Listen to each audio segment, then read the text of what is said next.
Tone lives. What's up?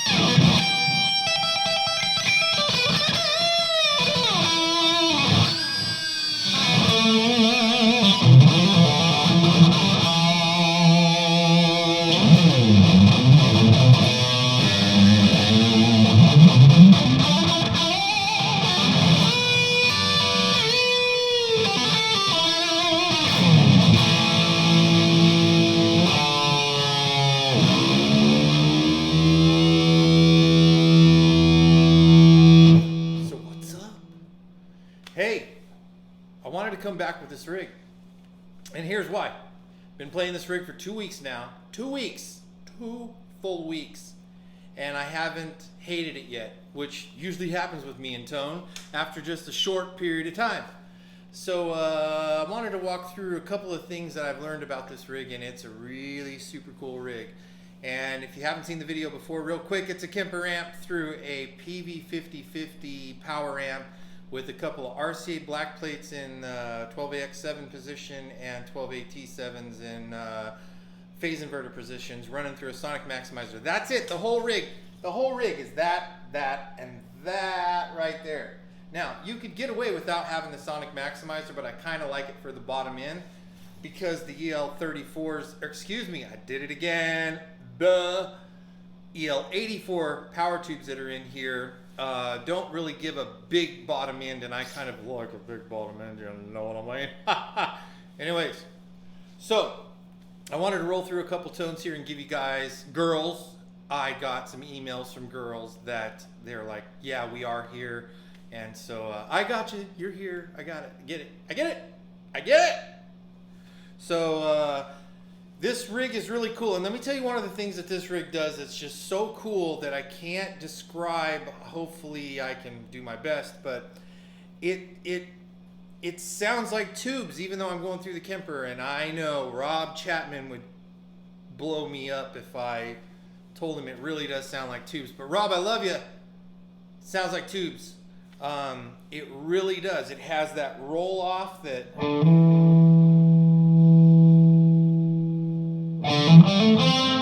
I mean, it's got the crack, and it's got the warmth, and it's got everything. So I'll play some like single note stuff here. I'm not really trying to play here. I'm just trying to give you an idea of how good this sounds. I'll even roll up here to a single coil position, and it's got that mwah in the tone that I call I don't know what it is that tubes do that seems like nothing else does.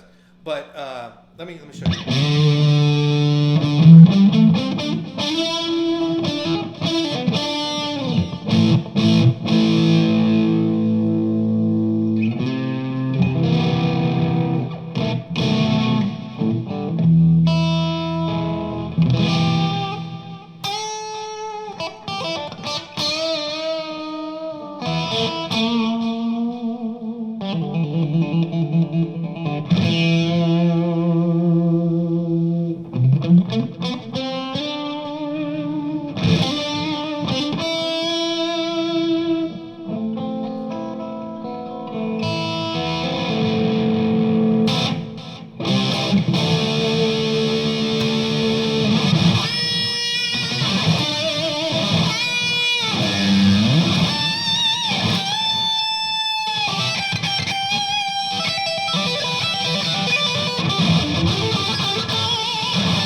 Got that thing that tubes have, and so I know this is an expensive rig, and I know it's not easy for everybody to obtain, but if you were looking for a solution to every kind of tone genre, and what I love so much about the Kemper, and I know there's a lot of haters out there on the Kemper, I really don't care, it is a great tool. Will it ever replace tubes?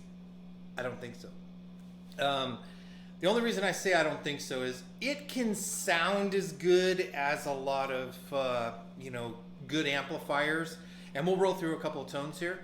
But there is always something missing when you and I said this in the last video, when you go to digital, you lose something. I don't know what it is, but you lose something. And what I think it is that the way an amplifier reacts to your touch is just different. I've seen all the arguments on the Fractal forums and the Kemper forums and the the analog guys out there or whatever. And I noticed that when I play my Marshall Major, which is my favorite amp, and the Sebago's still not here because the guy took 5 days, so I apologize for you that are waiting for that Sebago amp to get here. It'll be here soon, hopefully. And but anyways, when I play my Marshall Major over there on the bench, I find that I do play, and this is important to new players, or even old players. If you're wondering what the whole digital thing that gets missed, and everybody talks about, oh, the amp in the room thing, there's really something missing when you play digital gear when you're trying to write. I find that I play stuff on my Marshall Major that I would never ever play on the Kemper, because the Marshall Major, because it's all tubes and there's something about it, little things sound better. When I listen back to my recordings, the Marshall Major or any tube amp for that matter, a full tube amp, and it just sounds better. And in fairness, I'll say this, we're not running through the Kemper. I'm using the Kemper here as like a giant stomp box, because I'm running a tube amp behind it and a tube preamp in front of it. So I kind of misled you there, and I didn't mean to in the beginning that I said it was those three pieces, because I just now remember I have a preamp running in front of the Kemper. And so what I'll do here real quick is I'll try to pull the tube preamp out of the front of it, and we'll see how it sounds. And it doesn't sound as good. Tubes do something when you run the guitar through the front end of a tube before it goes even into digital gear. If you run a small tube preamp into any digital gear, it will do something for it. People call it warming up. No, that's not what it is. It gives more dynamics. There's something that happens inside of a vacuum tube that can't happen in digital gear. I'm convinced of that. I hope to be proven wrong, but I haven't been yet. I've seen some stuff that sounds great. It sounds great once it's recorded, like TH2 Overloud, as I've said before, Scuffle amps. There's some great gear out there. But when you're sitting down trying to write something, there's just nothing that does it like a tube amplifier. And then, you can get a tube amplifier based on your taste. Everybody has kind of their own taste in, whatever they're drinking or whatever kind of thing. And tube amps are no different. But the Kemper solves a lot of problems for me, because I get tired of tone pretty quick. And so I can just flip a button and I've got a different tone. It always will retain some of the characteristics of the power amp you're running it through. And to my absolute disbelief, this PV power amp does a better job at being in the middle, kind of transparent, as far as pushing the Kemper through. I hope that makes some sense now, y'all. And this preamp that I'm using is a Solo 610. So let me get myself out of the way here. This Solo 610. So what I'm going to do is I'm going to play really quick here, so we can play.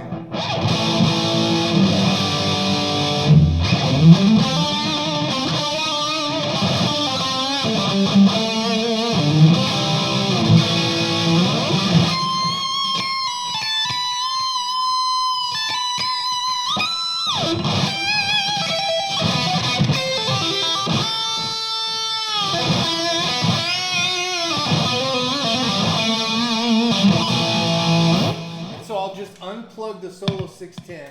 Hopefully this won't make a lot of noise.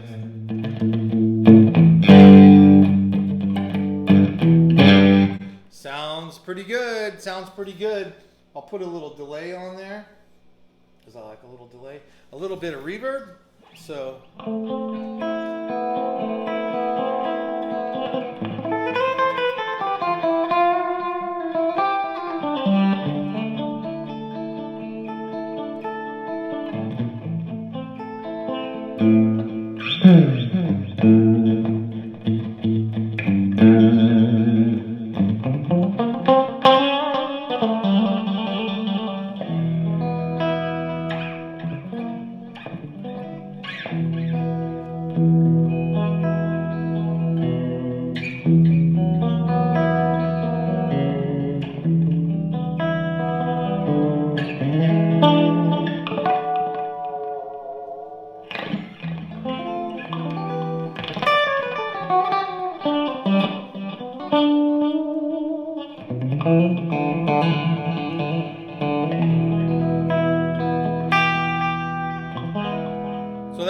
Kemper straight in, and the Sonic Maximizer out. So it's pretty much the Kemper and that power amp. Just does a great, phenomenal, crazy job. And I think I bought this one for, I want to say cheap. I can't remember what it was, but like, I think I got this one on Craigslist for $1,200. And I got this power amp when it was all said and done. I think I paid, I don't know, a couple $100 or whatever it was. So for $1,500 minus the cabinet, obviously. But and then the cabinets, you can pick them up online for like $250, $350, whatever. But this rig right here is under $2,000. You could play any gig in the world, not get tired of your tone, and that's what I was after. And after all this time, I can't believe it came in that rig after swapping everything around 1,000 times. But I've been using this rig now for 2 weeks, and man, oh my God, man, it is like really, really, really, really super good. So I'll roll through a couple of patches here. Let's see if we can find something else.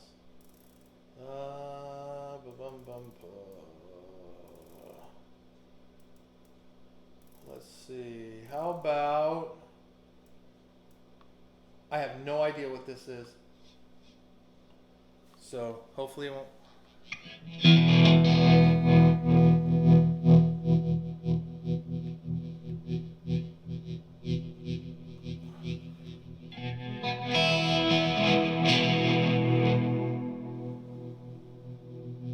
That's a little weird.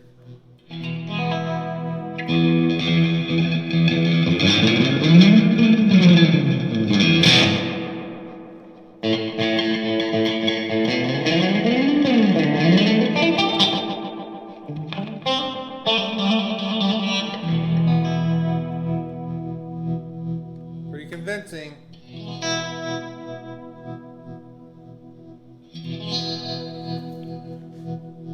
So it looks like it's a trim.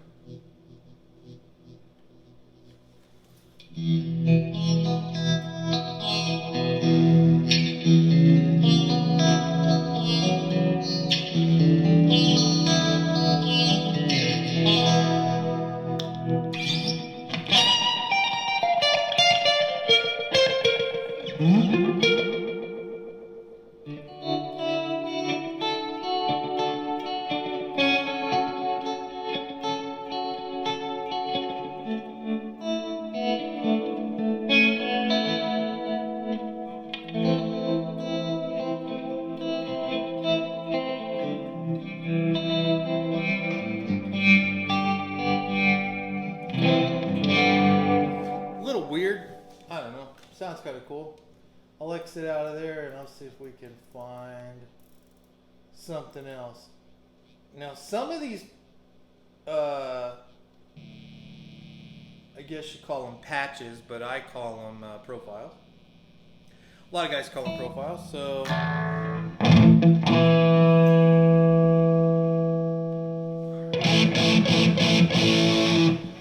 So I hope...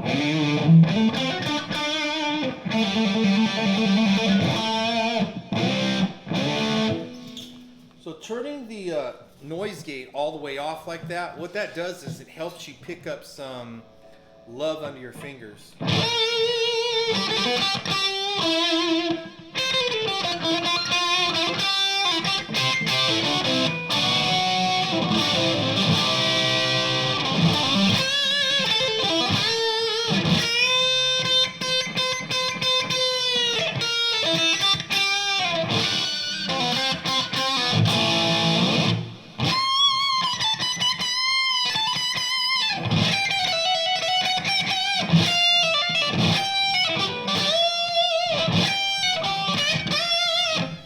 So there you go. There's a Kemper again. And let me, for you weirdos that like clean tone, I'll load that clean tone. Let's turn it clean down. Pretty much is everything set pretty flat here. I'll put on a little bit of reverb, little bit of delay, and that's it. Sounds very much like the AC30 it's supposed to sound like, so check this out.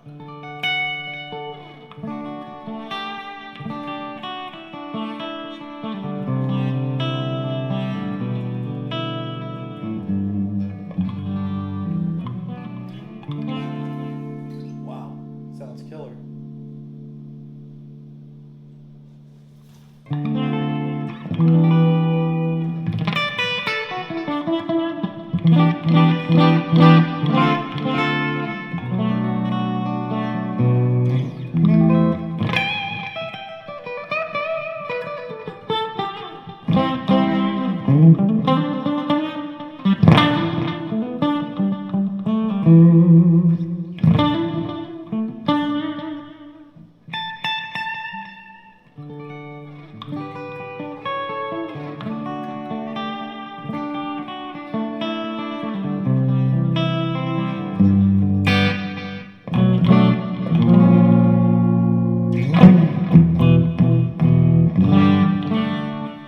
anyways, I wanted to show you another video on this rig because I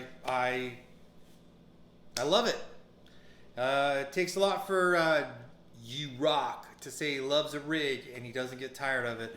And this is one I do. It's made me think that I need to look more at getting a totally, completely transparent KT88 style, KT88 tubes, meaning because they're a big tube and they have just this giant sound in a completely transparent amp. And so if anybody wants to chime in with what they can, if they know of anything made like that, I would gladly do it. But I think this just does a great job, this little PV amp. And I would like something that's completely transparent, like an audio style or audiophile type amp. But don't forget to help a kid. Put your arms around somebody. If you don't have any, extra dough laying around, tell somebody you love them. Help an old lady in the car with her groceries. Do something nice for somebody. Reach out to somebody that you never thought you would. Practice some forgiveness in life and learn to love your fellow man. And don't forget to learn. That's what we're here for. And know that I love you. I'm you rock. And to all of my people out there, I love you so much. For everybody who sees me play out, thank you. I love you so much. Thank you for that. And know that I'll be back soon. I promised I'd be back soon. And this was the best I could do today. And I will be posting more videos, lots more videos on some amp building and some other things. So, and pedal building. Got some pedals coming from another country. And I'm keeping it hush hush. And love you guys. Help somebody. Love somebody. Make the world a better place. I'm you rock. You rock. Every day.